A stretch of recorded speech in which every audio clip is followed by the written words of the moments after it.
ವಿಶೇಷ ಕಾರ್ಯಕ್ರಮಕ್ಕೆ ಸ್ವಾಗತ. ನಾನು ಸಿಂಚನಾ.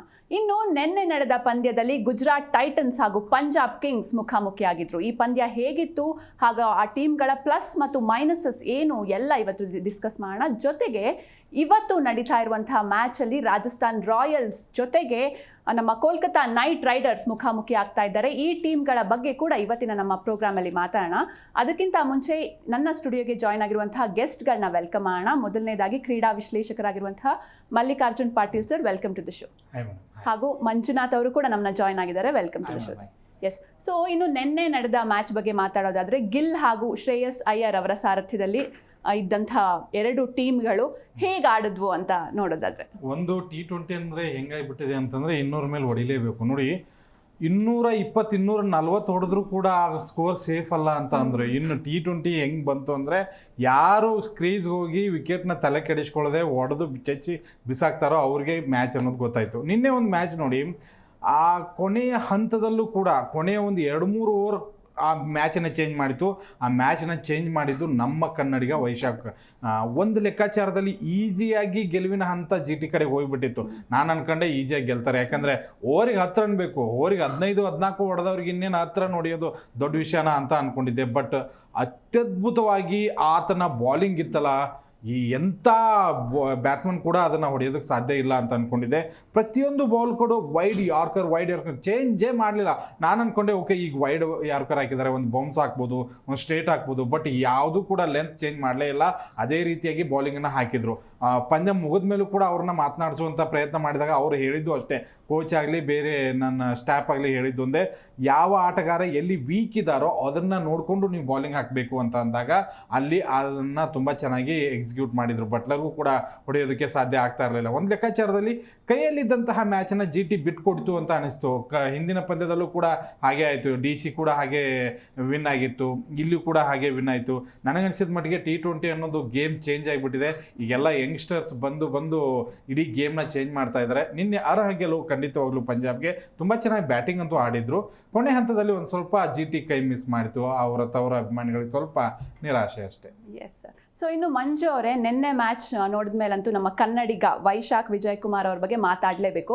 ಸೊ ಅವ್ರ ಆಟ ನಿನ್ನೆ ಹೇಗಿತ್ತು ಅಂತ. ಪ್ರಾಕ್ಟೀಸ್ ಮೇಕ್ ಪರ್ಫೆಕ್ಟ್ ಅಂತಾರೆ. ಪ್ರಾಕ್ಟೀಸ್ ಯಾವ್ದು ನಾವು ಪ್ರಾಕ್ಟೀಸ್ ಮಾಡ್ತೀವೋ ಅದ್ರ ಮೇಲೆ ನಾವು ಫಲಿತಾಂಶ ಸಿಗುತ್ತೆ, ನಮಗೆ 100% ರಿಸಲ್ಟ್ ಸಿಗುತ್ತೆ. ಅದನ್ನ ನಿನ್ನೆ ವೈಶಾಖ್ ವಿಜಯ್ ಕುಮಾರ್ ಮಾಡಿದ್ರು. ಅವರು ಹೋಪ್ಫುಲಿ ಕನ್ನಡಿಗ ಅನ್ನೋದಕ್ಕಿಂತ ಪ್ರೌಡ್ ಫೀಲ್ ಆಗುತ್ತೆ, ಒಳ್ಳೆ ಬೌಲಿಂಗ್ ಮಾಡಿದ್ರು ಅಂತ. ಯಾಕೆಂದ್ರೆ ಅವರು ಬ್ಯಾಟ್ಸ್ಮನ್ಸ್ಗಳನ್ನ ವೀಕ್ನೆಸ್ನ ನೋಡ್ಕೊಂಡು ಅವ್ರು ಬೌಲಿಂಗ್ ಮಾಡಿದ್ದಲ್ಲ, ಅದು ಬೌಲರ್ನ ಲಕ್ಷಣ. ಅವ್ರು ಹೇಳ್ತಾರೆ, ನಾನು ಮ್ಯಾಚ್ಗೂ ಮುಂಚೆ ಪ್ಲಾನ್ ಮಾಡ್ಕೊಂಡಿದ್ದೀವಿ ನಾವು ಟೀಮ್ ಅವರೆಲ್ಲ, ನಾವು ಮಾಡಿಕೊಂಡು ಇಲ್ಲೇ ಬೌಲಿಂಗ್ ಮಾಡಬೇಕು. ಯಾಕಂದ್ರೆ ಬಟ್ಲರ್ ಸ್ಟ್ರೈಕ್ ರೇಟ್ ಕಮ್ಮಿ ಇದೆ, ರುತರ್ಫೋರ್ಡ್ ಸ್ಟ್ರೈಕ್ ರೇಟ್ ಕಮ್ಮಿ ಇದೆ. ಸೊ ಆ ಸ್ಟ್ರೈಕ್ ರೇಟ್ ಮೇಲೆ ಅವ್ರು ಬೌಲಿಂಗ್ ಮಾಡಿದ್ದು ಇಂಪ್ಯಾಕ್ಟ್ ಬಂದು ತುಂಬ ಇಂಪ್ಯಾಕ್ಟ್ ಆಗಿ ಇಂಪಾರ್ಟೆಂಟ್ ಪ್ಲೇಯರ್ ಆಗಿ ಪಂಜಾಬ್ನ ಗೆಲ್ಸ್ಕೊಟ್ರು ಅಂತ ಹೇಳ್ಬೋದು. ಒಂದು ಕಡೆ ರನ್ ಹೊಡೆದ್ರು, ಇನ್ನೂ 244 ಹೊಡೆದ್ರು. ಅದು ಒಂದು ಲೆಕ್ಕ. ಆದರೆ ಸರ್ ಹೇಳ್ದಂಗೆ ಈ 244 ಸೇಫ್ ಅಲ್ಲ ಅನ್ನೋ ರೇಂಜಲ್ಲಿ ಆಡಿದ್ರು GT ಅವರು. ಯಾಕಂದರೆ ಕೊನೆ 10 ಓವರಲ್ಲಿ ಶುಭ್ಮನ್ ಗಿಲ್ಲು, ಸಾಯಿ ಸುದರ್ಶನ್ ಹೆಂಗಾಡಿದ್ರು ಅಂದರೆ 15ನೇ ಓವರ್ಗೆ 16ನೇ ಓವರ್ಗೆ ಮುಗಿಸೋ ಒಂದು ಮಟ್ಟಕ್ಕೆ ಬ್ಯಾಟ್ ಬೀಸಿದ್ರು. ಸೊ ಅಲ್ಲಿ ಏನಾಯಿತು ಅಂತಂದರೆ, ಅಲ್ಲಿ ವಿಕೆಟ್ ಹೋದಂಗೆಲ್ಲ ನೆಕ್ಸ್ಟ್ ಮಿಡ್ಲಲ್ಲಿ ಯಾರೂ ಸ್ಟ್ರಾಂಗಾಗಿ ಬ್ಯಾಟ್ ಬೀಸಲೇ ಇಲ್ಲ. ಈವನ್ ಬಟ್ಲರ್ ಆಗಿರ್ಬೋದು, ತೆವಾಟೆ ಒಂದು ಕಡೆ ಓಫ್ ಕೊಟ್ಟರು. ತೆವಾಟೆ ಓಫ್ ಕೊಟ್ಟಾಗ ಅವರು ಮಿಸ್ ಆಗಿ ರನ್ಔಟ್ ಆದರು. ಅಲ್ಲಿ ಮೈನಸ್ ಆಯಿತು GTಗೆ, ತುಂಬಾ ಮೈನಸ್ ಆಯಿತು. ಯಾಕಂದರೆ ಅವ್ರು ಇರೋಂಥ ಬ್ಯಾಟಿಂಗ್ ಲೈನಪ್ಪಲ್ಲಿ, ಅವ್ರು ಇರೋಂಥ ಸ್ಟ್ರೈಕ್ ರೇಟಲ್ಲಿ, ಅವ್ರು ಇರೋಂಥ ಒಂದು ಎಬಿಲಿಟಿಲಿ ನೋಡಿ, ಕೊನೆಗೆ 2 ಬಾಲಿಗೆ 2 ಸಿಕ್ಸ್ ಇದ್ರೂ ಹೊಡೆದು ವಿನ್ ಮಾಡೋಂಥ ಕೆಪಾಸಿಟಿ ತೆವಾಟೆಗಿತ್ತು. ಸೊ ನಿನ್ನೆ ಎಲ್ಲೋ ಒಂದು ಕಡೆ ರನ್ಔಟು ಅವರಿಗೆ ಕಂಟಕ ಆಯಿತು ಅಂತ ನಾನು ಹೇಳ್ತೀನಿ madam. S sir. So in Patil sir, ನಿನ್ನೆ GT ಕೂಡ ಸರ್ ಹೇಳ್ದಂಗೆ ಒಂದು ಒಳ್ಳೆ ಟಫ್ ಫೈಟ್ ಕೊಡ್ತು. ಎರಡು ಕೂಡ ತುಂಬಾ ಸ್ಟ್ರಾಂಗ್ ಟೀಮ್ ಆಯ್ತು, ನಾವು ನಿನ್ನೆ ಡಿಸ್ಕಸ್ ಮಾಡ್ದಂಗೆ. ಸೊ ಎಲ್ಲಿ GT ಅವ್ರಿಗೆ ಏನ್ ಮೈನಸ್ ಆಯ್ತು, ಜೊತೆಗೆ ಅವ್ರು ಏನ್ ಚೇಂಜಸ್ ಮಾಡ್ಕೊಳ್ಬೇಕಿತ್ತು ಅಂತ? ಏನು ಚೇಂಜಸ್ ಅಂತ ಏನಿಲ್ಲ. ನಾವು ಮೊದಲ ಪಂದ್ಯದಲ್ಲಿ ಅಷ್ಟೊಂದು ವೀಕ್ನೆಸ್ಸು ಹಾಗೆ ಹೀಗೆ ಅಂತ, ನೀವು 243 ಅಷ್ಟು ರನ್ನ ಚೇಂಜ್ ಮಾಡೋದು ಕಾಂಪಿಟೇಷನ್ ಕೊಟ್ಟಿದ್ದೀರಿ ಅಂತಂದರೆ ಖಂಡಿತವಾಗ್ಲೂ ಒಳ್ಳೆ ತಂಡನೇ. ಒಂದು ಸ್ವಲ್ಪ ಬಾಲಿಂಗ್ನಲ್ಲಿ ಎಡವಿದ್ದಾರೆ. ಅಷ್ಟೊಂದು ರನ್ ಬಿಟ್ಕೊಟ್ರೆ ಅದೊಂದು ಸ್ವಲ್ಪ ಪ್ರಾಬ್ಲಮ್ಮೆ. ನೋಡಿ, ಮೊಹಮ್ಮದ್ ಸಿರಾಜ್ 54 ರನ್ ಕೊಟ್ಟಿದ್ದಾರೆ. RCBಯಿಂದ ಬಿಟ್ಟಿದ್ದೆ ಒಳ್ಳೇದಾಯಿತು ಅಂತ ಒಂದು ಕಡೆ ಅಂದ್ಕೊಂಡ್ರೆ, ಒಂದು ಲೈನು ಹೇಳ್ತಾರೆ ಅವರು ನಿನ್ನೆ ಪಂದ್ಯದ ಆರಂಭಕ್ಕೂ ಮುಂಚೆ, ನಾನು RCBಯಲ್ಲಿ 8 ವರ್ಷ ಆಡಿದ್ದೀನಿ, ಈಗ ಈ ಜರ್ಸಿ ತೊಡೋದಕ್ಕೆ ಒಂದು ಸ್ವಲ್ಪ ನೋವಾಗುತ್ತೆ, ಬಟ್ ಇಲ್ಲೂ ಕೂಡ ನಾನು ಕಂಫರ್ಟಬಲ್ ಆಗಿದ್ದೀನಿ ಅಂತ ಹೇಳಿ ಬಿಟ್ಕೊಡೋಕೆ ನಮಗೂ ಬೇಜಾರಾಗುತ್ತೆ. ಬಟ್ ನಿನ್ನೆ ಅವ್ರ ಬಾಲಿಂಗ್ ಅಂತೂ ಲೈನ್ ಆ್ಯಂಡ್ ಲೆಂತ್ ಒಂದು ಚೂರು ಚೆನ್ನಾಗಿರಲಿಲ್ಲ. ಕಗಿಸೋ ರಬಾಡ ಕೂಡ 41 ರನ್ ನೋಡಿಸ್ಕೊಂಡ್ರು. ಉಳಿದ ಯಾವ ಬೌಲರ್ಸ್ಗಳು ಕೂಡ ನನಗೇನು ಅಷ್ಟು ಇಂಪ್ರೆಸಿವ್ ಆಗಿ ಕಾಣಿಸ್ಲಿಲ್ಲ. ರಶೀದ್ ಖಾನ್ ಕೂಡ 4 ಓವರಲ್ಲಿ 48 ರನ್ ಕೊಟ್ಟಿದ್ದಾರೆ. ಇಂಥ ಬೌಲರ್ಗೆ ಚೆಚ್ಚಿ ಬಿಸಾಕ್ತಾ ಇದ್ದಾರೆ ಅಂದರೆ ಎಲ್ಲವೂ ಕೂಡ ಬ್ಯಾಟಿಂಗ್ ಫ್ರೆಂಡ್ಲಿ ಪಿಚ್ಚಾಗಿ ಮಾಡಿದ್ದಾರೆ ಅಂತ ಅನ್ನಿಸ್ತು ನನಗೆ. ಒಂದು ಲೆಕ್ಕಾಚಾರದಲ್ಲಿ GT ಬ್ಯಾಟಿಂಗ್ ಲೈನಪ್ಗೆ ಬಂದರೆ ಖಂಡಿತವಾಗ್ಲೂ ಫೈಟ್ ಅಂತೂ ಕೊಟ್ಟಿದ್ದಾರೆ ನೋಡಿ. ಆರಂಭದಲ್ಲಿ ಸಾಯಿ ಸುದರ್ಶನ್ ಎಂಥ ಬ್ಯಾಟಿಂಗ್ ಆಡಿದ ಆಯಿತಾ ಅಂದರೆ ಇರೋವಂಥ ಒಬ್ಬನೇ ಲೆಫ್ಟ್ ಹ್ಯಾಂಡ್ ಬ್ಯಾಟ್ಸ್ಮನ್ ಅನಿಸುತ್ತೆ ಆ ಒಂದು ತಂಡದಲ್ಲಿ. ತುಂಬ ಚೆನ್ನಾಗಿ ಆಡಿದರು. ತಿವಾಟಿಯ ಕೊನೆ ಹಂತದಲ್ಲಿ ಬಂದರು. ಶುಭ್ಮನ್ ಗಿಲ್ ಅವ್ರ ಜೊತೆಗೆ ಒಂದು ಒಳ್ಳೆ ಓಪನಿಂಗ್ ಅಂತೂ ಖಂಡಿತವಾಗ್ಲೂ ಸಿಕ್ಕಿತ್ತು. ನಾನು ಅಂದ್ಕೊಂಡೆ ಓವರಿಗೆ ಒಂದು 10 ರನ್ ಹಿಡ್ಕೊಂಡು ಹೋಗ್ತಾರೆ, ಕೊನೆ ಹಂತಕ್ಕೆ ಹೋಗ್ಬೋದು ಅಂತ. ಹಾಗೆ ಆಯಿತು. ಬಟ್ ನನಗೆ ತುಂಬ ಇಂಪ್ರೆಸಿವ್ ಆಗಿ ಕಾಣಿಸಿದ್ದು ಖಂಡಿತವಾಗ್ಲೂ ಜೋಸ್ ಬಟ್ಲರೇ.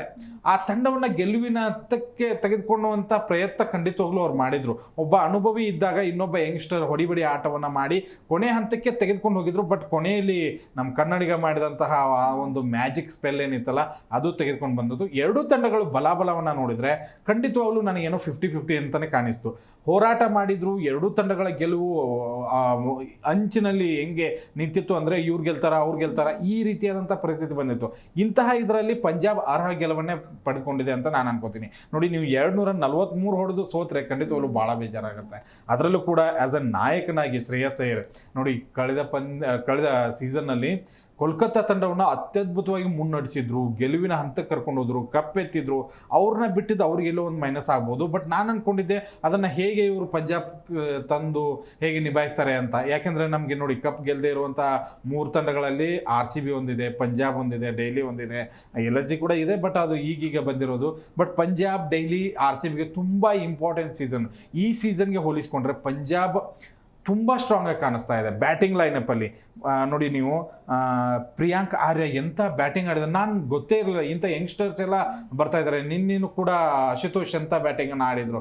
ಯಂಗ್ಸ್ಟರ್ಸ್ ಬರ್ತಾ ಇದ್ದಾರೆ. ಭಾರತ ಕ್ರಿಕೆಟ್ ತಂಡಕ್ಕೆ ಒಂದು ಒಳ್ಳೆಯ ಒಂದು ಹಿಂಟ್ ಇದು.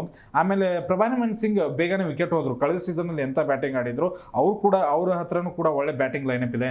ಶ್ರೇಯಸ್ ಅಯ್ಯರು, ಆಮೇಲೆ Glenn Maxwell, Marcus Stoinis, Shashank Singh ಕೊನೆ ಹಂತದಲ್ಲಿ ಆ 240 ಗಡಿ ದಾಟೋದಕ್ಕೆ ಶಶಾಂಕ್ ಸಿಂಗ್ ಒಂದು ಒಳ್ಳೆ ಕೊಡುಗೆ. 44 ರನ್ಗಳನ್ನು ಹೊಡೆದ್ರು. ಸ್ಟ್ರೈಕ್ ರೇಟ್ 300 ಮೇಲೆ ಇಟ್ಕೊಂಡ್ರು. ನನಗೆ ಅನಿಸಿದ ಮಟ್ಟಿಗೆ ಪಂಜಾಬ್ ಈ ಸರಿ ಭಾರಿ ಸ್ಟ್ರಾಂಗ್ ಆಗಿ ಕಾಣಿಸ್ತಾ ಇದೆ. ಒಂದು ಕಡೆಗೆ RCB ಹೇಗೆ ಫಿಲ್ ಸಾಲ್ಟು, ಆಮೇಲೆ ಕೊಹ್ಲಿ ಈ ಥರ ಒಂದು ಸ್ಟ್ರಾಂಗ್ ಬ್ಯಾಟಿಂಗ್ ಲೈನಪ್ ಇದೆಯೋ ಹಾಗೆ ಪಂಜಾಬ್ ಕೂಡ ಕಾಣಿಸ್ತಾ ಇದೆ. ಬಟ್ ನನಗೆ ಗುಜರಾತ್ ಕಡೆಗೆ ನಾನು ಅಷ್ಟು ಸ್ಟ್ರಾಂಗ್ ಇಲ್ಲ ಅಂತ ಅಂದ್ಕೊಂಡಿದ್ದೆ. ನಿನ್ನೆ ಕೂಡ ನಾವು ಮಾತನಾಡುವಾಗ ಹೇಳಿದ್ವಿ, ಹಾರ್ದಿಕ್ ಪಾಂಡ್ಯ ಬಿಟ್ಟು ಹೋದ್ಮೇಲೆ ಎಲ್ಲೋ ಮೈನಸ್ಗಳು ಕಾಣಿಸ್ತಾ ಇದೆ ಅಂತ ಹೇಳಿ. ಬಟ್ ಇದ್ದಿದ್ರಲ್ಲೇ ಒಂದು ಸ್ವಲ್ಪ ರನ್ನ ತೆಗೆದುಕೊಂಡು ಹೋದ್ರು. ಸಾಯಿ ಸುದರ್ಶನ್ ಒಳ್ಳೆ ಪ್ರದರ್ಶನ ಕೊಟ್ಟರು. ಕೊನೆ ಹಂತಕ್ಕೆ ಬಂದಿತ್ತು, ಮಿಸ್ ಮಾಡಿಕೊಂಡ್ರು. ಖಂಡಿತವಾಗ್ಲೂ ಎರಡೂ ತಂಡ ನನಗೇನು ನಿನ್ನೆ ಆಡಿದಂಥ ರೀತಿ ನೋಡಿದರೆ ಅಭಿಮಾನಿಗಳು ಖುಷಿಯಾಗಿದ್ದಾರೆ. ಕ್ರಿಕೆಟ್ ಎಕ್ಸ್ಪರ್ಟ್ಸ್ಗಳು ಖಂಡಿತವಾಗ್ಲೂ ಅವ್ರನ್ನ ಹೊಗಳ್ತಾ ಇದ್ದಾರೆ. ಚೆನ್ನಾಗಿತ್ತು ನಿನ್ನೆ ಮ್ಯಾಚ್ ನೋಡೋಕೆ ಮಾತ್ರ ಸಾಕಾಗಿತ್ತು. So yes sir. ಸೊ ಇನ್ನು ಮಂಜು ಸರ್, ಸೊ ನಿನ್ನೆ ಪಂಜಾಬ್ ಕಿಂಗ್ಸ್ ಒಂದು ರೋಚಕ ಜಯ ಅಂತಲೇ ಹೇಳ್ಬೋದು. ಸೊ ಪಂಜಾಬ್ ಕಿಂಗ್ಸ್ಗಳ ಆ ಟೀಮಿನ ಪ್ಲಸ್ ಪಾಯಿಂಟ್ಸ್ ಏನು ಅಂತ? ಒಂದು ಬ್ಯಾಟಿಂಗ್ ಸ್ಟ್ರಾಂಗ್ ಆಗಿದೆ, ಟೀಮ್ ಮ್ಯಾನೇಜ್ಮೆಂಟ್ ಸ್ಟ್ರಾಂಗ್ ಆಗಿದೆ. ಅಂದರೆ ಕ್ಯಾಪ್ಟನ್ ಸರ್ ಹೇಳ್ದಂಗೆ ಹೋದ ಸೀಸನ್ನ ಕಪ್ ವಿನ್ನರು ಈ ಸೀಸನ್ನಲ್ಲಿ ಪಂಜಾಬ್ಗೆ ಹೊಸ ಸಾರಥ್ಯ ವಹಿಸಿದ್ದಾರೆ. ಅಲ್ಲಿ ಇನ್ನೊಂದು ಏನಂತಂದರೆ ಮ್ಯಾಕ್ಸ್ವೆಲ್ ಬ್ಯಾಟಿಂಗಲ್ಲಿ ಚೆನ್ನಾಗಿ ಕಾಂಟ್ರಿಬ್ಯೂಟ್ ಕೊಡಲಿಲ್ಲ, ಬೌಲಿಂಗಲ್ಲಿ ಸ್ವಲ್ಪ ಚೆನ್ನಾಗಿ ಕಾಂಟ್ರಿಬ್ಯೂಟ್ ಕೊಟ್ಟರು. ಅಲ್ಲಿ ಮೈನಸ್ಗಳು ಎಲ್ಲೂ ಕಾಣ್ತಾ ಇಲ್ಲ. ಅಂದರೆ ಬೌಲಿಂಗ್ ಬಿಟ್ಟರೆ ಬ್ಯಾಟಿಂಗಲ್ಲಿ ಯಾವುದೂ ಮೈನಸ್ ಕಾಣ್ತಾ ಇಲ್ಲ ನಮ್ಗಳಿಗೆ. ಈಗ ಹಳೆ RCB ಟೀಮ್ನ ನೋಡ್ದಂಗೆ ಆಗ್ತಾ ಇದೆ. ಮ್ಯಾಕ್ಸ್ವೆಲ್ಲು, ಸ್ಟೋನಿಸು, ನಮ್ಮ ಚಾಹಲ್ಲು, ಒಂಥರ ಹೆಂಗೆ ಅಂದರೆ ಒಂಥರ ಫೀಲಿಂಗ್ಸ್ ಎಲ್ಲ. ಮುಂಚೆ ಎಲ್ಲ KL ರಾಹುಲ್ ಇದ್ದರು, ಮಯಾಂಕ್ ಅಗರ್ವಾಲ್ ಇದ್ದರು, ಅವ್ರನ್ನ ಕ್ಯಾರಿ ಫಾರ್ವರ್ಡ್ ಮಾಡ್ತಿದ್ದಾರೆ. ಈಗ ನಮ್ಮ ಪ್ರಸಿದ್ಧ ಕೃಷ್ಣ ಇದ್ದಾರೆ.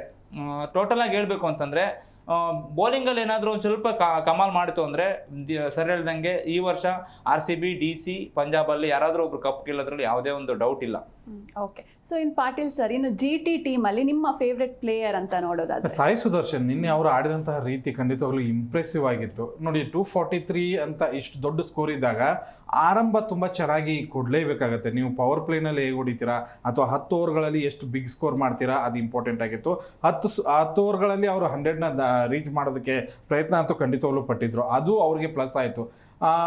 ಅದಾದ ನಂತರ ತುಂಬ ಚೆನ್ನಾಗಿ ಅದನ್ನು ತೆಗೆದುಕೊಂಡು ಹೋಗಿದ್ದು ಇವರು ನಮ್ಮ ರುಥರ್ಫೋರ್ಡ್ ಆಗಿರ್ಬೋದು, ಜೋಸ್ ಬಟ್ಲರ್, ಇವರಿಬ್ಬರು ಆಡ್ತಾ ಇರುವಾಗ ಈಸಿ ಬಂದುಬಿಡ್ತು. ಸ್ಟೋನಿಸ್ ಓವರ್ ಬಂದಾಗ ಬೌಂಡ್ರಿ ಸಿಕ್ಸು ಬಂದ ತಕ್ಷಣ ನಾನು ಅಂದ್ಕೊಂಡೆ ಓಕೆ ಇದು GT ಕಡೆ ವಾಲ್ ಬಿಡ್ತು ಅಂತ ಹೇಳಿ. ಅಷ್ಟು ತುಂಬ ಚೆನ್ನಾಗಿ ಮಾಡಿದರು. ಬಟ್ ಅಲ್ಲಿ ಆ ಕ್ಯಾಪ್ಟನ್ ಆಗಿರ್ಬೋದು, ಆ ತಂಡ ಏನು ಡಿಸಿಷನ್ ಮಾಡಿತ್ತೋ ಗೊತ್ತಿಲ್ಲ. ವೈಶಾಖ್ ಅವ್ರನ್ನ ಇನ್ನಾಗಿ ತೆಗೆದುಕೊಳ್ಳುತ್ತೆ. ನಾನು ಅಂದ್ಕೊಂಡಿದ್ದೆ ಸ್ಟೋನಿಶ್ಗೆ ಹೊಡಿತಾ ಇದ್ದಾರೆ, ಹರ್ಷದೀಪ್ ಹೊಡಿತಾ ಇದ್ದಾರೆ, ಏನು ಹಾಕ್ತಾರೆ ಇವರು, ಖಂಡಿತವಾಗ್ಲೂ ನಾನಂತೂ ಸೋಲುತ್ತೆ ಅಂತಲೇ ಅಂದ್ಕೊಂಡಿದ್ದೆ. ಬಟ್ ಆ ಲೈನ್ ಆ್ಯಂಡ್ ಲೆಂತ್ ನನಗೆ ಈಗಲೂ ಕೂಡ ಕಣ್ಮುಂದೆ ಬರ್ತಾ ಇದೆ. ಪ್ರತಿಯೊಂದು ಕೂಡ ವೈಡ್ ಯಾರ್ಕರೇ ಹಾಕ್ತಾ ಇದ್ದಾರೆ. ಮತ್ತು ಒಂದು 2 ನೋಬಾಲ್ಗಳು ಕೂಡ ನನಗೂ ಕನ್ಫ್ಯೂಸ್ ಆಯಿತು, ಅದನ್ನು ಹೆಂಗೆ ಲೆಕ್ಕಾಚಾರ ಆಗ್ತಾ ಇದ್ದಾರೋ ನನಗಂತೂ ಗೊತ್ತಿಲ್ಲ. ಇಲ್ಲಿ ಸೊಂಟದ ಮೇಲೆ ಬಾಲ್ ಇದೆ, ಆದರೂ ಕೂಡ ರೈಟ್ ಅಂತಲೇ ಕೊಟ್ಟರು. ಅದು ಎಲ್ಲೋ ನನಗೆ ಅದು ಒಂದು ಸ್ವಲ್ಪ ಕನ್ಫ್ಯೂಷನ್ ಇದೆ. ಟೆಕ್ನಾಲಜಿ ಅಂತ ಅನ್ಕೋಬಹುದು ಸರ್. ಈಗ ಏನು ಟೆಕ್ನಾಲಜಿ ಇಲ್ಲಿಗೆ ಬಂದ್ರು ನೋಬಾಲ್ ಅಂದ್ರೆ ನೋಬಾಲ್ ಕೊಡ್ಲೇ ಇಲ್ಲ ಅವರು. ಅವು ಆಕ್ಚುಲಿ ಏನು ಗೊತ್ತಾ, ವೇಸ್ಟ್ ಹೈಟ್ಗಿಂತ ಬ್ಯಾಟ್ಸ್ಮನ್ ಕೂಡ ರಿವ್ಯೂ ತಗೊಂಡ್ರು ಕೂಡ ಥರ್ಡ್ ಅಂಪೈರು ಅದನ್ನ ನೋಬಾಲ್ ಅಲ್ಲ ಅಂತಂದ್ರು. ಅಂದ್ರೆ ಇನ್ಮೇಲೆ ಇಲ್ಲಿಗೆ ಬಂದ್ರೆ ಮಾತ್ರ ಬರ್ಬೇಕು ಸರ್ ಹಿಂಗೆ. ಅದು ಒಂದು ಸ್ವಲ್ಪ ಕನ್ಫ್ಯೂಸ್ ಆಯಿತು. ಬಟ್ ಆ ಬಾಲಿಂಗ್ ಎದುರಿಸೋದಕ್ಕಂತೂ ಇವರು ರುತರ್ಫೋರ್ಡ್ ಒಂಚೂರು ಆಗಲೇ ಇಲ್ಲ ಅವ್ರ ಕೈಲಿ.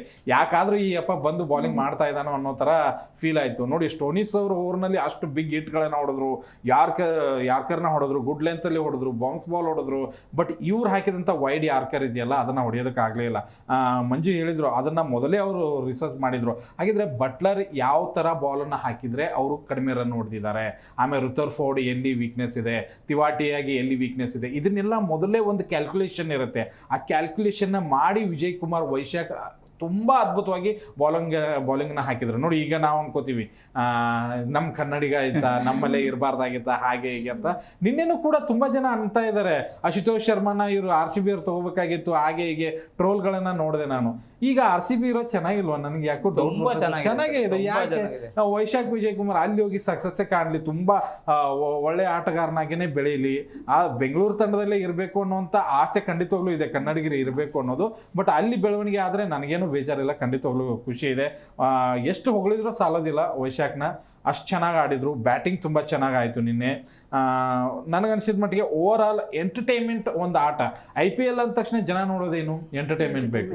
ನಿಮಗೆ ಬಾಲಿಂಗ್ನಲ್ಲಿ ಎಂಟರ್ಟೈನ್ಮೆಂಟ್ ಇದೆ, ಕೊನೆ ಹಂತಕ್ಕೆ ಹೋಗಿ ಮ್ಯಾಚ್ ತಿರುವುಗಳನ್ನು ಪಡ್ಕೊಂಡ್ಬಿಡ್ತು, ಆಮೇಲೆ ಬ್ಯಾಟ್ಸ್ಮನ್ಗಳ ಥ್ರಿಲ್ಲಿಂಗ್ ಆಗಿತ್ತು. ಮೊನ್ನೆ ನೋಡಿ ಅಶುತೋಷ್ ಹೊಡೆದಾಗ ಎಂಥ ಥ್ರಿಲ್ಲಿಂಗ್ ಇತ್ತು. ನಿನ್ನೆನೂ ಕೂಡ ಅದೇ ರೀತಿಯಾಗಿ ಎಡ್ಜಿಗೆ ಬಂದಿತ್ತು. ಲಾಸ್ಟ್ 3-4 ಓವರ್ಗಳಲ್ಲೇ ಇಡೀ ಮ್ಯಾಚೇ ಉಲ್ಟಾ ಪಲ್ಟಾಗಿದೆ. ಅದ್ರ ಕೊನೆ ತನಕನೂ ಇತ್ತು. ನೋಡಿ, ಲಾಸ್ಟ್ 2 ಬಾಲಲ್ಲಿ 2 6 ಅವಶ್ಯಕತೆ ಇದ್ದಾಗ ನಾವು ಪ್ರತಿ ಸರಿ ನೋಡಿ ಲಾಸ್ಟ್ 5 6 ಬೇಕಾದಾಗ ಇವರಿದ್ರು ತಿವಾಟಿನೇ ಹೊಡೆದಿದ್ರು ಅನ್ಸುತ್ತೆ.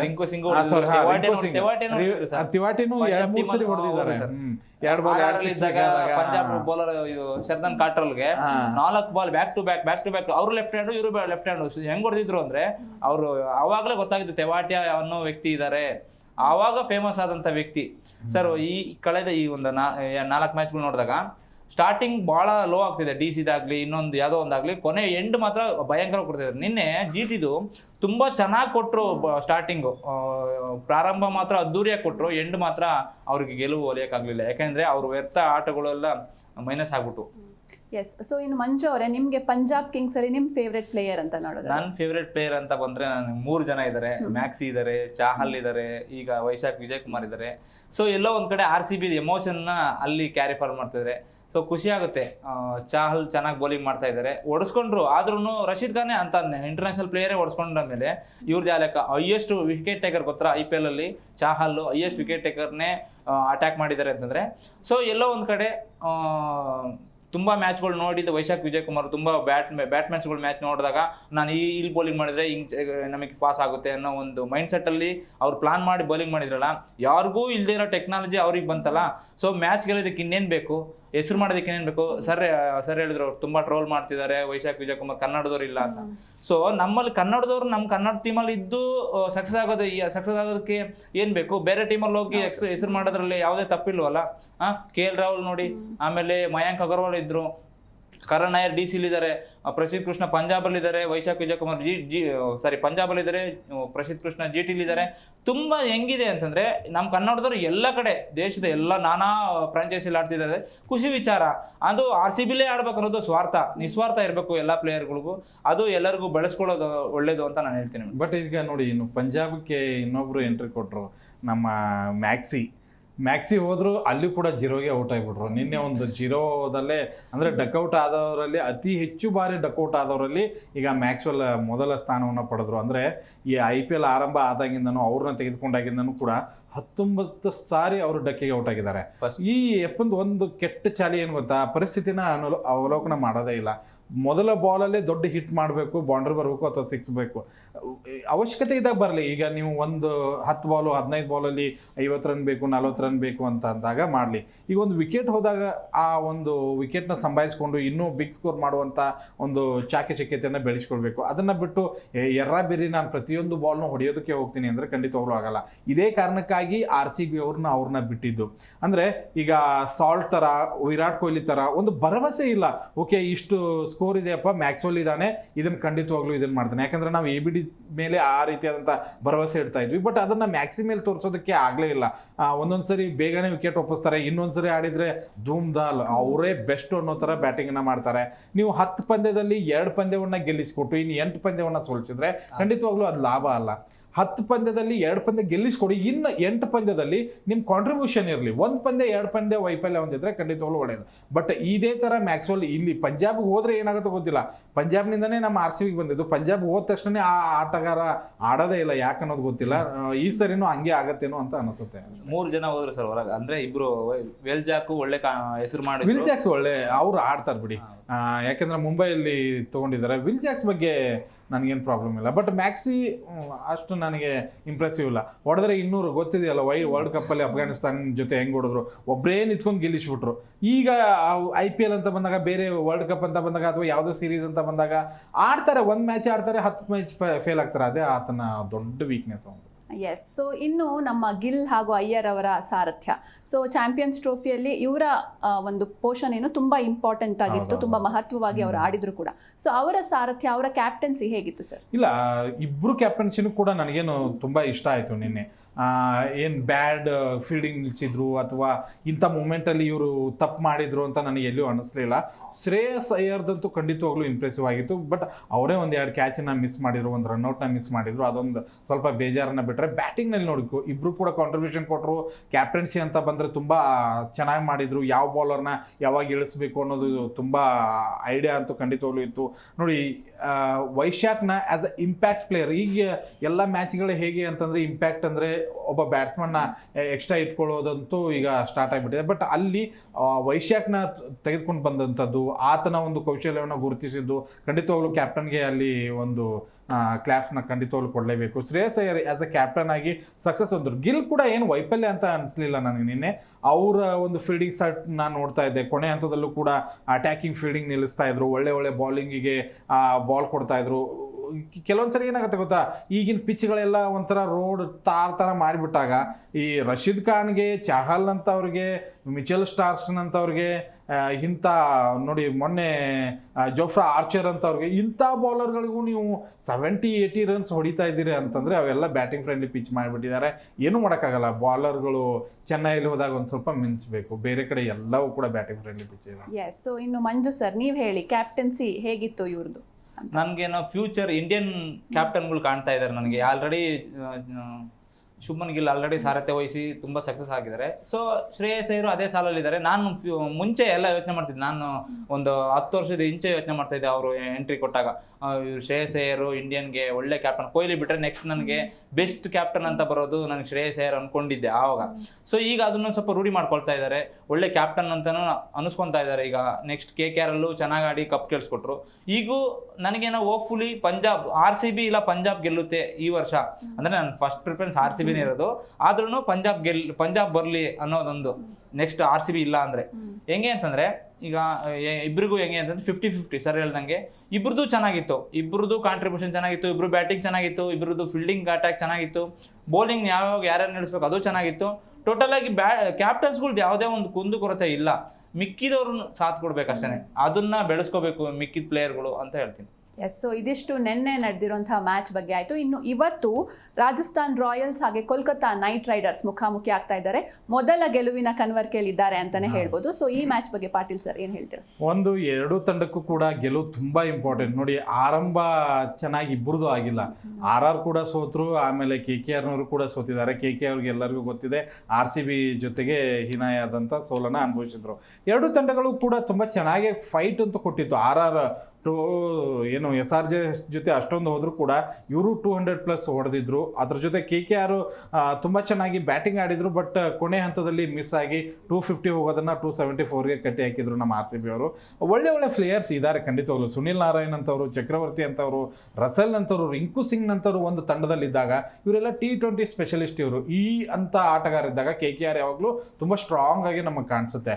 ಈ ಒಂದು ಸೀಸನ್ ಅಲ್ಲ, ಕಳೆದ ಬಾರಿ ಚಾಂಪಿಯನ್ ಆಗಿ ಹೊರಹೊಮ್ಮಿದವರು. ಆಸ್ ಅ ಕ್ಯಾಪ್ಟನ್ ಇಲ್ಲ, ಆ ಕ್ಯಾಪ್ಟನ್ ಸ್ಥಾನಕ್ಕೆ ರಹಾನೆ ಬಂದಿದ್ರು. ಬಟ್ ರಹಾನೆ ನಾನು ಅನ್ಕೊಂಡಿದ್ದೆ ಅಷ್ಟರ ಮಟ್ಟಿಗೆ ಬ್ಯಾಟಿಂಗ್ ಹೇಗೆ ಆಡ್ತಾರೆ ಇವರು, ಟೆಸ್ಟ್ ಪ್ಲೇಯರ್ ಅಲ್ವಾ ಅಂತ. ಬಟ್ ಮೊದಲ ಪಂದ್ಯದಲ್ಲಿ ಆಸ್ ಎ ನಾಯಕನಾಗಿ, ಆಸ್ ಎ ಕ್ಯಾಪ್ಟನ್ ಆಗಿ ಖಂಡಿತವಾಗ್ಲೂ ಅವರು ಸಕ್ಸಸ್ ಆಗಿದ್ದಾರೆ, ಆಸ್ ಎ ಬ್ಯಾಟ್ಸ್ಮನ್ ಆಗಿ ಕೂಡ. ಬಟ್ ಇಲ್ಲಿ ಡಿಕಾಕ್ದು ಒಂದು ಸ್ವಲ್ಪ ಸಮಸ್ಯೆ ಕಾಣಿಸ್ತು ಮೊದಲ ಪಂದ್ಯದಲ್ಲಿ. ಯಾಕೋ ಅಷ್ಟು ಲಯದಲ್ಲಿ ಇದ್ದಾರೆ ಅಂತಲೇ ಅನಿಸ್ಲಿಲ್ಲ. RCB ಜೊತೆ ಆ ಒತ್ತಡ ಇತ್ತು. ಬಟ್ ಹಳೆ ಏನು ನಮ್ಮ ಡಿಕಾಕ್ 6ಗಳು ಏನಿತ್ತಲ್ಲ ಅದು ವಾಪಸ್ ಬರಲಿ ಅಂತ ನಾನು ಅನ್ಕೋತೀನಿ. ಇವ್ರ ಜೊತೆಗೆ ಒಳ್ಳೆ ಪಾರ್ಟ್ನರ್ಶಿಪ್ ಕೊಡುವಂತಹ ವಿಶ್ವದ ನಂಬರ್ 1 ಆಲ್ರೌಂಡರ್ ಈಗ ನನಗೆ IPL ಅಲ್ಲಿ ಪ್ರತಿ ಸರಿ ಕಾಣಿಸ್ತಾ ಇರೋ ಸುನಿಲ್ ನಾರಾಯಣ್. ಈ ಹೆಂಗೆ ಅಂದರೆ ಬಂದರೆ ಬೆಟ್ಟ ಹೋದರೆ ಏನಿಲ್ಲ ಅನ್ನೋ ಥರ ಇದೆ. ಆದರೆ ಸುನಿಲ್ ನಾರಾಯಣ ವಿಕೆಟ್ ತೆಗಿಲಿಲ್ಲ ನೀವು ಅಂತಂದರೆ ಖಂಡಿತವಾಗ್ಲೂ 10 ಓವರಲ್ಲೇ 140, 150 ಆ ಲೆಕ್ಕಾಚಾರದಲ್ಲಿ ಸ್ಕೋರ್ನ ಮಾಡ್ತಾರೆ. ನೋಡಿ, ಸ್ಟ್ರೈಕ್ ರೇಟ್ 100%, 200 ಇರುತ್ತೆ. ಇನ್ನೊಂದು ಯಾವುದೇ ಬೌಲರ್ಗಳು ಕೂಡ ಹೆದರೋದಿಲ್ಲ. ವಿಕೆಟ್ ಹೋದರೆ ಏನು ಪ್ರಾಬ್ಲಮ್ಮೇ ಇಲ್ಲ, ಯಾಕೆಂದರೆ ಒಬ್ಬ ಬೌಲರ್ ವಿಕೆಟ್ ಹೋಯ್ತು ಅನ್ನೋ ಥರ. ಅದರ ನಂತರ ಬರುವಂಥ ವೆಂಕಟೇಶ್ ಅಯ್ಯರ್ಗೆ ಕೂಡ ಸೆಕೆಂಡ್ ಹೈಯೆಸ್ಟ್ ಬಿಡ್ ಮಾಡಿ ತೊಗೊಂಡಿದ್ದಾರೆ. ಆಡಲಿಲ್ಲ ಅಂದರೆ ವಾಪಸ್ ಕೊಡಿ ದುಡ್ಡು ಅನ್ನೋದಾಗುತ್ತೆ ಅಷ್ಟೇ. ಯಾಕೆಂದರೆ ಪಂತ್ಗೆ ಆಗ್ತಾ ಇದೆಯಲ್ಲ ಈಗ, ಹಾಗೆ ಇವ್ರಿಗೂ ಆಗುತ್ತೆ. ರಘುವಂಶಿ ಚೆನ್ನಾಗಿ ಆಡಿದ್ರು ಕಳೆದ ಪಂದ್ಯದಲ್ಲಿ. ಇನ್ನು ರಿಂಕು ಸಿಂಗ್ ವಾಪಸ್ಸಾತಿ, ರಸೆಲ್ ವಾಪಸ್ಸಾತಿ ಆದರೆ ಖಂಡಿತವಾಗ್ಲೂ ಚೆನ್ನಾಗಿದೆ. ಇನ್ನು RR ಕಡೆಗೆ ಬಂದರೆ ಖಂಡಿತವಾಗ್ಲೂ ಸಂಜು ಸ್ಯಾಮ್ಸನ್ ಕಳೆದ ಪಂದ್ಯದಲ್ಲಿ ತುಂಬ ಚೆನ್ನಾಗಿ ಆಡಿದ್ರು. ಧ್ರುವ ಜುರೇಲ್ ಎಂಥ ಮ್ಯಾಚ್ ಆಡಿದ್ರಪ್ಪ ಮೊದಲ ಪಂದ್ಯದಲ್ಲಿ. ಕೇವಲ 35 ಬಾಲಲ್ಲೇ 70 ರನ್ ನೋಡಿದ್ರು. ಹೆಟ್ಮೇರ್ ಫಾರ್ಮಲ್ಲಿದ್ದಾರೆ. ಈ ಎರಡು ತಂಡಕ್ಕೆ ಹೆಂಗೆ ಟಕ್ಕರ್ ಇದೆ ಅಂದರೆ ಇವತ್ತು 100% ನಾನೇ ಗೆಲ್ಲಬೇಕು. ಯಾಕಂದರೆ ಸೋತ್ರೆ 2ಕ್ಕೆ 2 ಸೋತಂಗೆ ಏನು ಆ ಕಮ್ಬ್ಯಾಕ್ ಮಾಡೋದಿದೆಯಲ್ಲ ತುಂಬ ಕಷ್ಟ 2 ಸೋತ ಮೇಲೆ. ಬಟ್ ಗೆದ್ದರೆ ಖಂಡಿತವಾಗ್ಲೂ ಒಂದು ಒಳ್ಳೆ ಶುಭಾರಂಭ. ಓಕೆ, ಸೋತಿದ್ದನ್ನು ಅರ್ಗಿಸ್ಕೊಂಡು ಬರಬೇಕು. 2 ತಂಡಕ್ಕೆ ಅದು ಒಂದು ತಂಡ ಗೆಲುವು ಅಂದ್ಕೊಂಡೆ ಸೋಲ್ಲೇಬೇಕಾಗತ್ತೆ. ನನಗನ್ಸಿದ ಮಟ್ಟಿಗೆ ಇವತ್ತು KKR ಸ್ಟ್ರಾಂಗ್ ಆಗಿ ಕಮ್ಬ್ಯಾಕ್ ಆಗತ್ತೆ ಅಂತ ನಾನು ಅನ್ಕೋತೀನಿ. S sir. ಸೊ ಇನ್ನು ಮಂಜು ಸರ್, ಇವತ್ತು RR ಮತ್ತು KKR ಮ್ಯಾಚ್, ಸೊ ನೀವೇನು ಹೇಳ್ತೀರಾ ಇದ್ರ ಬಗ್ಗೆ? ನನ್ನ ಸೆಕೆಂಡ್ ಫೇವ್ರೇಟ್ KKR. ಓಕೆ, ತುಂಬ ಸರಿ ಹೇಳ್ದಂಗೆ ತುಂಬಾನೇ ದಿ ಬೆಸ್ಟ್ ಪ್ಲೇಯರ್ ಇದ್ದಾರೆ. ಆಂಡ್ರೆ ರಸಲ್ ಆಗಿರ್ಬೋದು, ವೆಸ್ಟ್ ಇಂಡಿಯನ್ ಪ್ಲೇಯರು, ಆಮೇಲೆ ಸುನಿಲ್ ನಾರಾಯಣ್ ಆಗಿರ್ಬೋದು, ದಿ ಬೆಸ್ಟ್ ಪ್ಲೇಯರ್ ಅಂತ ಹೇಳ್ತೀನಿ. ಆಲ್ರೌಂಡ್ರು, ಬ್ಯಾಟ್ಸ್ಮನ್ನು, ಫೀಲ್ಡರು ಹೆಂಗಿದೆ ಅಂತಂದರೆ ಅವ್ರು ಬಂದರು ಅಂತಂದರೆ ಬೌಲಿಂಗ್ ಮಾಡೋಕ್ಕೆ ಬಂದರು ಅಂದರೆ ಈ ಓವರಲ್ಲಿ ಕಟ್ ಆಗ್ತಾರೆ. ನಮ್ದ್ರಲ್ಲಿ ಇಂಡಿಯನ್ದಲ್ಲಿ ಜಡೇಜಾ ಹೆಂಗೆ ಸ್ಟ್ರಾಂಗ್ ಆಗಿ ಬೌಲಿಂಗ್ ಬಿಲೀವ್ ಮಾಡ್ತಾರೋ, ಯಾವುದು ನೋ ಬಾಲು ವೈಡ್ಗಳು ಯಾವುದು ಹಾಕ್ದಂಗೆ, ಸೊ ಬೇಗ ಮುಗಿಸ್ತಾರೆ. ಹೆಂಗೆ ಅಂತಂದರೆ ಅಲ್ಲಿ ಅವರಿಗೆ ಏನನ್ನ ಹೊಡೆಯೋಕೆ ಹೋದರೆ ವಿಕೆಟ್ ಬೀಳೋದ್ರಲ್ಲಿ ಗ್ಯಾರಂಟಿ. ಅಂಥ ವ್ಯಕ್ತಿ ನೀವು ಮುಂಚೆ ಗಂಭೀರ್ ಸಾರಥ್ಯದಲ್ಲಿ ಕೋಚಿಂಗಲ್ಲಿ ನೋಡಿದಾಗ ಅವ್ರನ್ನ ಫಸ್ಟ್ ಇಳಿಸಿ ಸಕ್ಸಸ್ ಕಂಡ್ರು. ಸೊ ಅದನ್ನೇ ಈಗ ಮುಂದಕ್ಕೆ ಮೂವ್ ಮಾಡ್ತಾ ಇದ್ದಾರೆ ನಾರಾಯಣ್ಗೆ. ಸರಿ ಹೇಳ್ದಂಗೆ 6 ಓವರಲ್ಲಿ ಅವರು 100 ಹೊಡೆಯೋ ಕೆಪಾಸಿಟಿನೂ ಇದೆ, 110 ಓವರಲ್ಲಿ 150 ಹೊಡೆಯೋ ಕೆಪಾಸಿಟಿನೂ ಇದೆ. ಅವ್ರನ್ನೇನಾದರೂ ಸ್ಟಾರ್ಟಿಂಗಲ್ಲಿ ವಿಕೆಟ್ ತಗೊಂಡಿಲ್ಲ ನೀವು RR ಅವರು ಅಂತಂದರೆ ಅವ್ರು ದಂಡ ತೆತ್ತಲೇಬೇಕಾಗುತ್ತೆ, ನಾರಾಯಣ್ಗಾಗಲಿ KKR ಟೀಮ್ಗಾಗಲಿ. ಇನ್ನು ರಹಾನೆ ಬಗ್ಗೆ ಸರಿ ಹೇಳ್ದಂಗೆ ಅವರು ದಿ ಬೆಸ್ಟ್ ಟೆಸ್ಟ್ ಪ್ಲೇಯರ್ ಇದ್ದರು. ಹೆಂಗೆಂದರೆ ನಮ್ದ್ರಲ್ಲಿ ರಾಹುಲ್ ದ್ರಾವಿಡ್ ಹೆಂಗೆ ಗೋಡೆ ಥರ ನಿಂತ್ಕೊಂಡು ಟೆಸ್ಟ್ನ ಗೆಲ್ಸೋರು ಅದೇ ಥರನ ನಾನು ಅಂದ್ಕೊಂಡೆ ಫಸ್ಟ್ ಮ್ಯಾಚಲ್ಲಿ ಇವರು ರಹಾನೆ ಚೆನ್ನೈಯಲ್ಲಿ ನೋಡಿದ್ದೆ ಅವ್ರ ಬ್ಯಾಟಿಂಗು ಚೆನ್ನಾಗಿ ಆಡಿದ್ರು. ಇವರು ಅದೇನ ಮುಂದುವರಿಸ್ತಾ ಇದ್ದಾರೆ. ತುಂಬ ಖುಷಿ ಆಯಿತು. ನಾರಾಯಣ್ಗೂ ಮತ್ತು ಅವ್ರಿಗೂ ಕಾಂಪಿಟೇಷನ್ ಚೆನ್ನಾಗಿತ್ತು. ಒಂದು ವಿಕೆಟ್ನ ನಿಲ್ಲಿಸಿ ರನ್ ಹೊಡೆಯೋವಂಥ ಕೆಪಾಸಿಟಿನ ಮುಂದುವರಿಸ್ತಾ ಹೋದರು. ನನಗೆ ಸರಿ ಹೇಳ್ದಂಗೆ ರಿಂಕು ಸಿಂಗು ಮತ್ತು ರಸಲ್ಲು ಸ್ವಲ್ಪ ಫಾರ್ಮಿಗೆ ಬಂದರೆ ಒಂದು ಪ್ಲೇಸು ಬರುತ್ತೆ.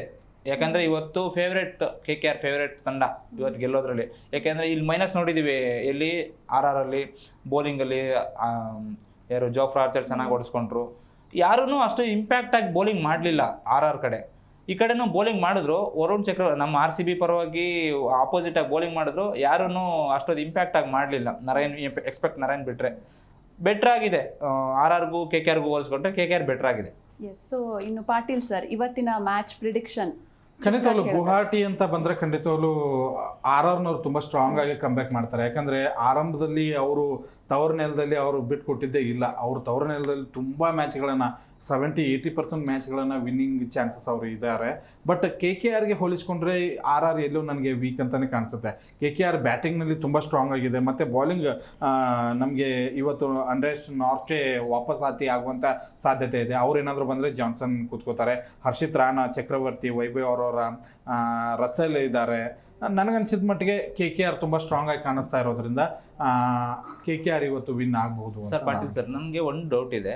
ಈ ರಿಯಾನ್ ಪರಾಗಿಗೆ ಕ್ಯಾಪ್ಟನ್ಸಿ ಕೊಟ್ಟಿದ್ದಾರೆ, ಸಂಜು ಸ್ಯಾಮ್ಸನ್ಗೆ ಯಾಕೆ ಇಂಪ್ಯಾಕ್ಟ್ ಈ ಕ್ಯಾಪ್ಟನ್ಸಿ ಅದು ಇದು ಎಲ್ಲ ಅವ್ರವ್ರಿಗೆ ಈಗ ನೋಡಿ ಎಲ್ಲಿ ರಹಾನೆಗೆ ಕ್ಯಾಪ್ಟನ್ಸಿನ ಕೊಟ್ಟಿದ್ದಾರೆ. ಅವ್ರಿಗಿಂತ ಎಕ್ಸ್ಪೀರಿಯನ್ಸ್ ಅವ್ರಿಗೆ ಇದರಲ್ಲಿ ಇದ್ದಾರೆ, ರಸೆಲ್ಗೆ ಕೊಡ್ಬೋದಾಗಿತ್ತು. ತುಂಬ ಇಂಪ್ರೆಸ್.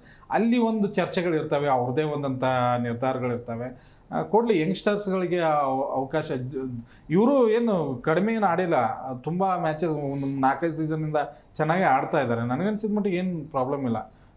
ಮತ್ತು ಒಳ್ಳೆ ಬ್ಯಾಟಿಂಗ್ ಕೂಡ ಇದೆ, ಹೊಡಿತಾರೆ, ಏನು ಪ್ರಾಬ್ಲಮ್ ಇಲ್ಲ. ಸೊ ಎಸ್, ಮಂಜು ಸರ್ ನಿಮ್ಮ ಪ್ರಿಡಿಕ್ಷನ್ ಚುಟುಕಾಗಿ ಹೇಳೋದಾದ್ರೆ. ನನಗೆ ಇವತ್ತು KKR ಗೆಲ್ಲಿ ಅಂತ ಬಯಸ್ತೀನಿ. KKR ಗೆಲ್ಲುತ್ತೆ, ಯಾಕೆಂದರೆ ಅವ್ರ ಬ್ಯಾಟಿಂಗ್ ಲೈನಪ್ ಚೆನ್ನಾಗಿದೆ, ಬೌಲಿಂಗ್ ಲೈನಪ್ ಚೆನ್ನಾಗಿದೆ. ಒಂದು ಮ್ಯಾಚಲ್ಲಿ ಫೇಲ್ ಆದರು ಅಂತಂದರೆ ಎಲ್ಲ ಮ್ಯಾಚಲ್ಲೂ ಫೇಲ್ ಆಗಲ್ಲ. So Varun Chakravarthy champions trophy ಗೆಲ್ಸ್ಕೊಟ್ಟಂಥ ವ್ಯಕ್ತಿ, ಆ ವ್ಯಕ್ತಿ ಇವತ್ತು ಮರಳಿ ಬಂದೇ ಬರ್ತಾರೆ. ಕಪ್ ಮ್ಯಾಚ್ ಗೆಲ್ಸ್ಕೊಡ್ತಾರೆ. ಇನ್ನೊಂದು ನರೇನ್ಗೆ ಸಾಥ್ ಬೆಸ್ಟ್ ಬೌಲರ್ ಅಂದರೆ KKR ಟೀಮಲ್ಲಿ ಅದಕ್ಕೆ ವರುಣ್ ಚಕ್ರವರ್ತಿ ಅಂತ ನಾನು ಹೇಳ್ತೀನಿ. ಎಸ್, ಸೊ ನಮ್ಮ ಶೋಗೆ ಆಗಮಿಸಿ ಇಷ್ಟೊತ್ತು ಬಹಳಷ್ಟು ವಿಷಯಗಳ ಬಗ್ಗೆ ನಮ್ಮ ಜೊತೆ ಹಂಚ್ಕೊಂಡ್ರಿ. Thank you so much Patil sir, ಹಾಗೆ Manju sir, thank you. So ನೋಡಿದ್ರಲ್ಲ, ಇದು ಇವತ್ತಿನ ವಿಶೇಷ. ಮತ್ತೆ ನಾಳೆ ಭೇಟಿಯಾಗೋಣ. ನೋಡ್ತಾ ಇರಿ ಜಿ ಕನ್ನಡ ನ್ಯೂಸ್, ಸತ್ಯವೇ ಸುದ್ದಿಯ ಜೀವಾಳ.